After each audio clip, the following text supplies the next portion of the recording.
Order! Order! You are an incorrigible delinquent at times. Behave yourself, man!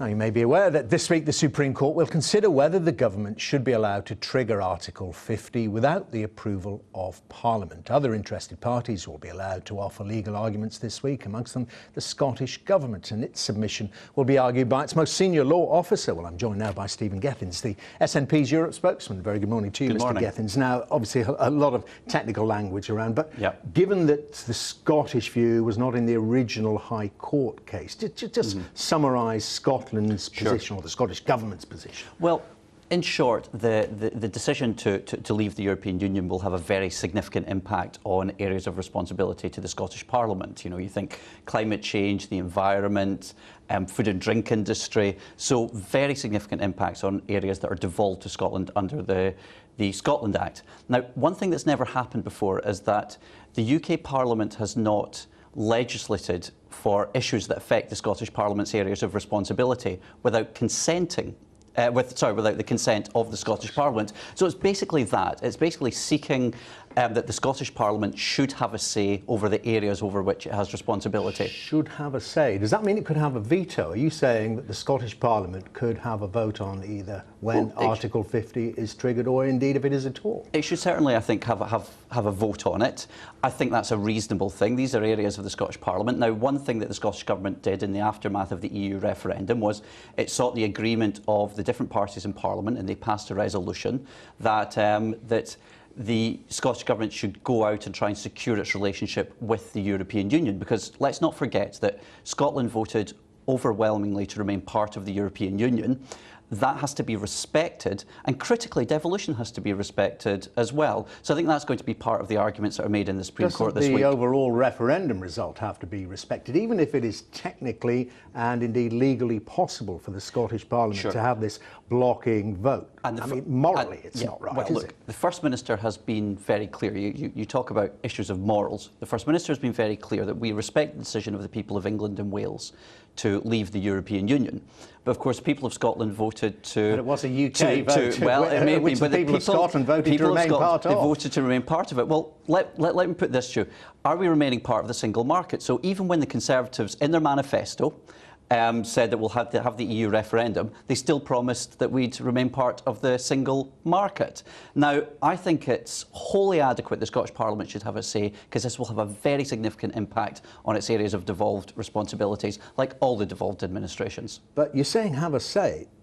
It could block the whole process altogether, depending on the judgment of the Supreme Court. If the Prime Minister reaches a situation whereby she is respecting the will of the people of Scotland, and the Scottish Government's been very clear in the areas it wants to see movement on the single market, on freedom of movement, on the right of EU nationals who call this country their home and should call this country their home, to live and work in Scotland, England, Wales and Northern Ireland, then she needs to come up with something, because so far we are being told nothing. So it becomes very difficult. So maybe instead of asking, the Scottish Government's been very clear on where its priorities lie. Maybe the UK Government should start telling us as well. But you know what people are going to say? They're going to say, well, you know, you're looking at the polls right now about another Scottish independence referendum, and it seems, according to the polling, that the Scottish people don't want to have that referendum yet. And if they did, that they would vote pretty much the same way as they did in the past. Are you trying to get to a position whereby Parliament, Westminster,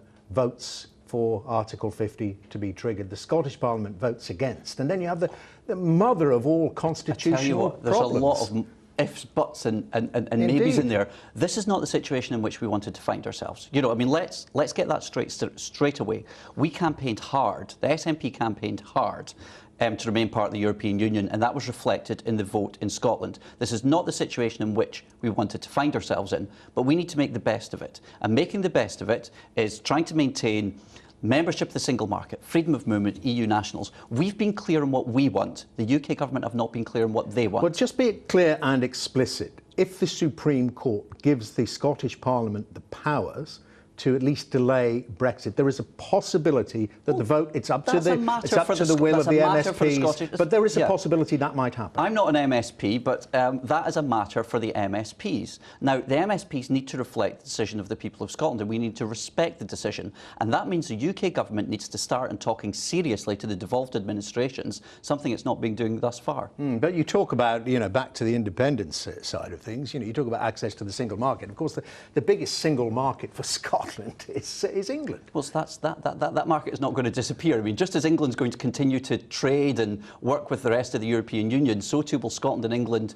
maintain its relationship. But you mentioned independence. Independence is one of a range of options that is being considered at the moment. Now, it's very difficult when the UK government will not tell you anything. The Scottish government's giving its priorities to see where this ends up. But we need the UK government to start giving us a few more details on its plans. And just give us a sense of how actively the Scottish government, the SNP, are pursuing an alternative strategy here in terms of putting the feelers out to the other 27. Well, clearly already the First Minister and others, I mean, I've done the same thing. I've spoken to our colleagues and our friends in the European institutions and elsewhere. In fact, I noted that the First Minister of Scotland got a standing ovation in the Senate of Ireland just this week when she went to speak to them about our relationship with the EU and that very special relationship with Ireland as well.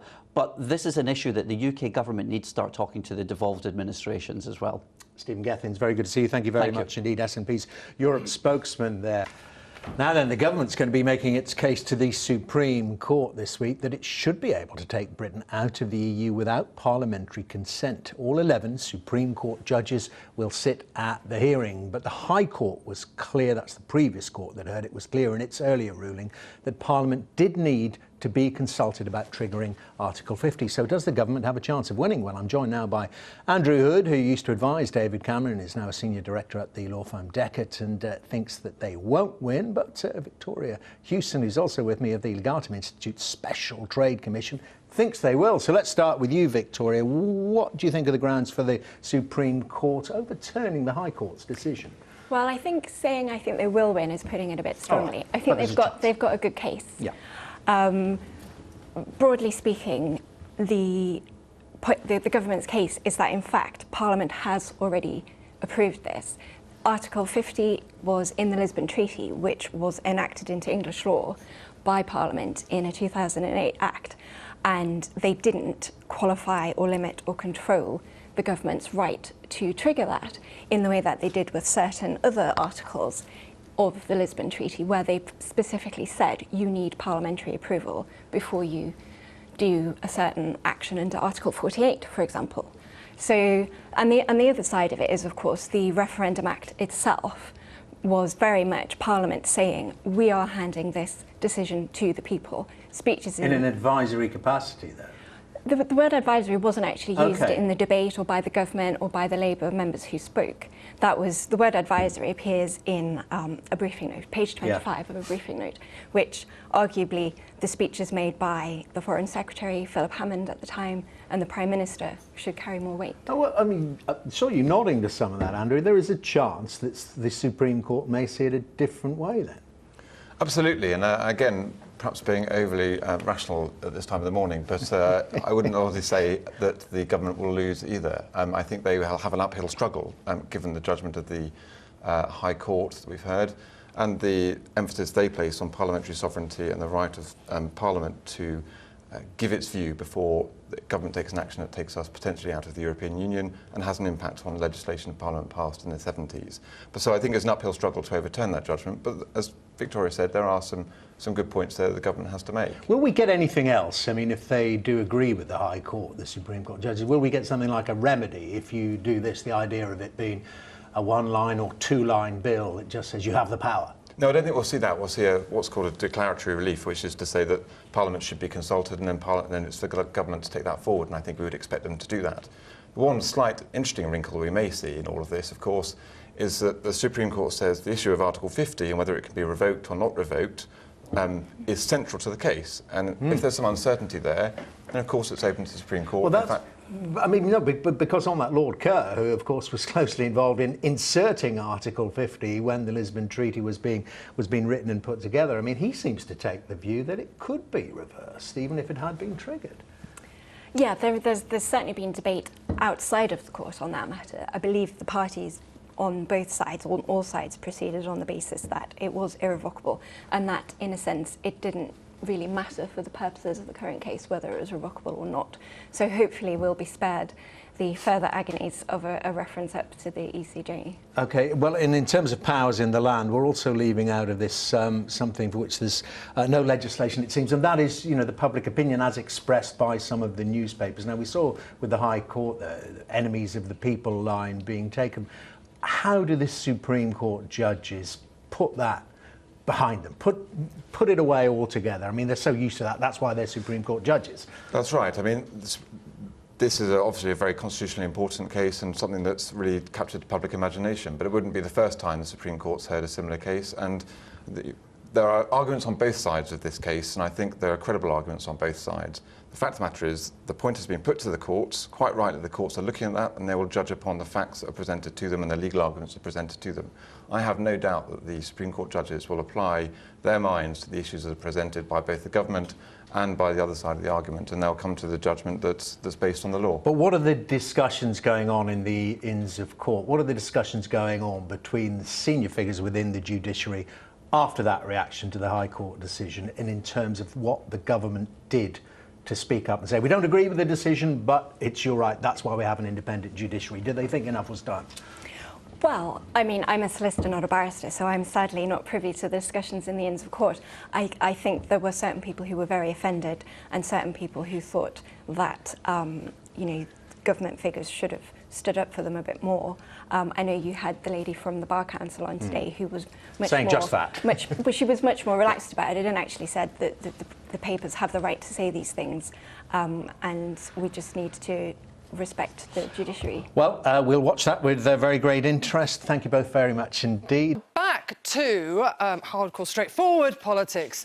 The result in Richmond indicates that party politics may not be as important as what people feel about Brexit. Have a look at this. This is from the gold standard of surveying. It's the British Elections Study, and it shows how strongly voters identified with the Leave and Remain campaigns during the referendum. And then this orange line at the bottom is how much voters identify with political parties.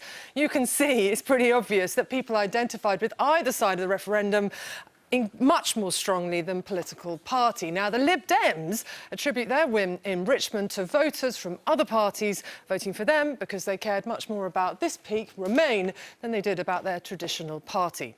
That is Richmond. But what about around the country? Well, there are, I think, if I go to this one, you will see that there are 17 seats around the country where the Lib Dems are second to Tories, and those seats voted Remain. It's what's been called the Brexecution list by Lib Dems, according to the Sunday Times this morning. Now, are all of these Tory MPs quivering in their wellies? Maybe they are, but what's obvious about this is that most of these seats, 15 out of the 17, are in the south of England. Much of the north voted for Brexit. In fact, when you look at constituencies like this, much of all of England voted for Brexit. So if the Lib Dems do get their Remain revival, it's not going to be one that unites the country. Robert.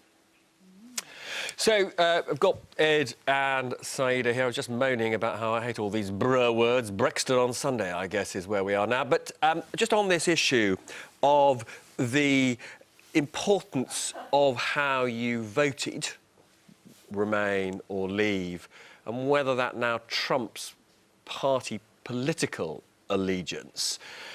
It is complicated, isn't it, Ed, for the party leaders, steering away through traditional party loyalty and loyalty on the Europe issue?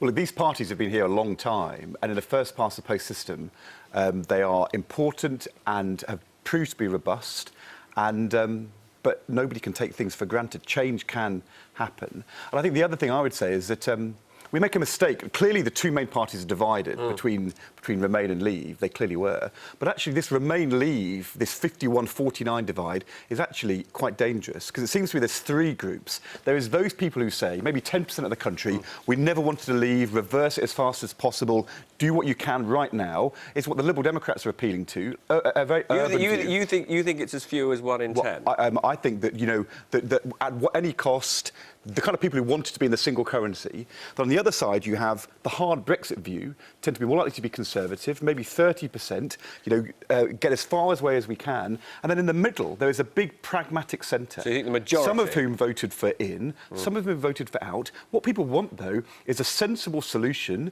which keeps jobs and investment and isn't sort of Europe at any cost, but isn't just peel off and go over there.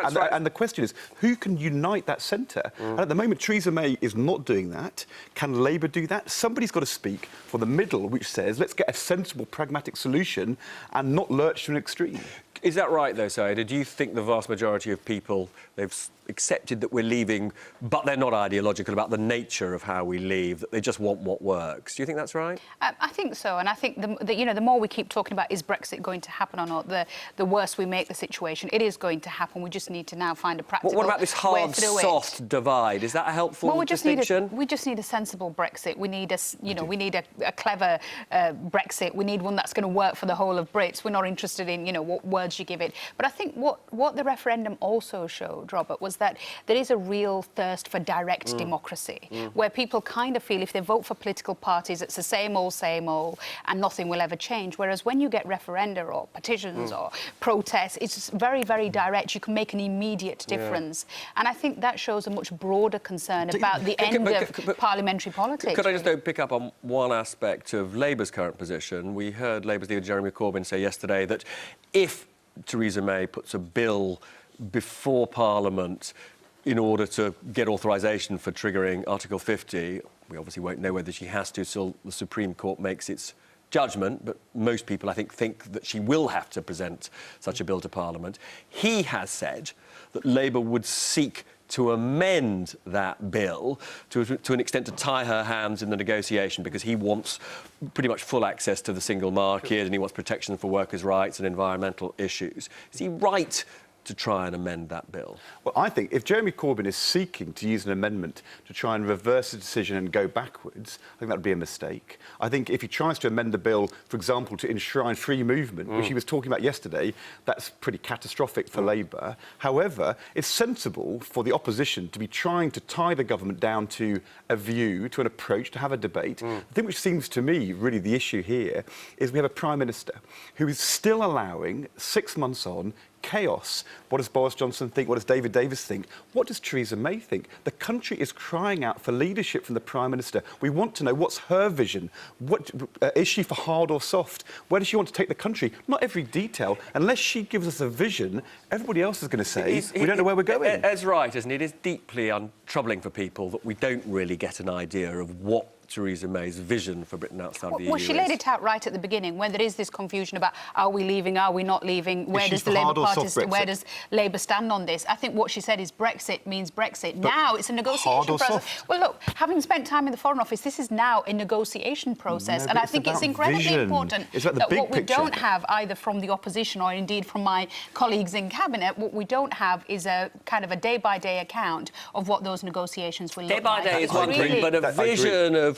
how integrated we're going to be with the single market. This is central to our economic future, isn't it? Yeah, and the one thing that I do want the government to do is to give some sort of security and stability about EU nationals in this country and British nationals. Which again, we don't have yet, because, do we? In our own businesses, we have people who are employed from the European Union. I have friends who have come over from the European Union. Their lives are on hold. Yeah. And I think the one thing that we can do as a government, irrespective of what the other negotiations are going to be, is to say, if you're here and you're a European Union national, you will be allowed to stay. So she shouldn't be using that as a negotiating No, because these are people's lives. Look, ultimately, we are in this period of insecurity, but let's not create further insecurity, I think, by giving this kind of instability to European Union I totally agree on that. Do you agree with that? I totally agree. I think Theresa May should have moved on day one to have done that and got to the moral high ground. We can always change our minds if our European partners play hardball, but we should have actually sent that big moral signal at the start. I also agree she can't give the details of every part of the negotiation, but she's got to tell us, is she going for the Liam Fox view? Is she going for a more sensible, maybe David Davis view? Where is Boris Johnson? We'll find out today. I would think we'll have no idea at the end of his interview. And we don't know what Theresa May stands for. And the country is saying, where are we going? Somebody's got to lead. The Prime Minister's job is to lead. And it's all very well sending out memos saying anybody who leaks, which just looks so weak. The reason she's got leaks is Why because do you think Jeremy Hayward did that? Presumably he was instructed, was he? Look, I have seen many of these memos in the past, and they happen when you have prime ministers who are losing grip, haven't got a sense of camaraderie in the cabinet, and are trying to use big words. If there is a sense of common purpose in the cabinet, people won't leak. And what Theresa May has got to do is get that sense of common purpose. But while she sits back, giving us no idea of where she's taking the country, it's going to be a free-for-all. We've got to be really careful here. This is a really difficult negotiation, and I think it's really important for Theresa May to hear all views and prepare for that negotiation.